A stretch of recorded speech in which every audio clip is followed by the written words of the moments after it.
جنرال مبین چې د افغانستان یو لوی جنرال دی، هغه د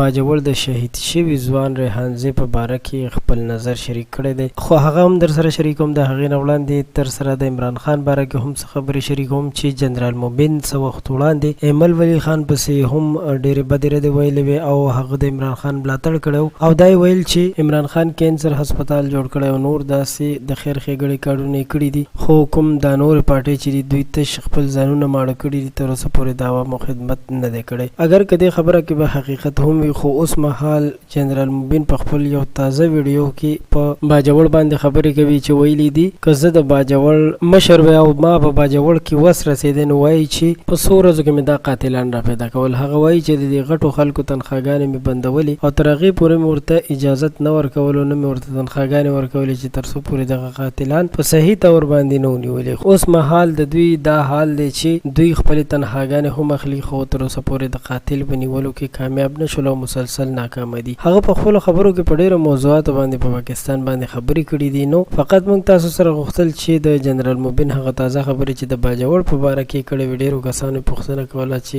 تاسو سره شریکې کړم، ځکه چې د په خبرو کې یو حقیقت هم دی تر کومه پورې چې دې خلکو ته تنخواګانې میلاویږي او د دوی خېټې ډکې وي، نو دوی هېڅکله هم د مجرم او د قاتل په نیولو کې هېڅ منډه نه وهي، هېڅ مرسته نه کوي او د غریب سړي سره نه ودرېږي. خو کله چې دوی سره خپله داسې څه کار وشي نو بیا به دوی عقل سر ته راشي او دوی به بیا داسې کار نه کوي چې هغې سره غریبانو ته تکلیف ورسي.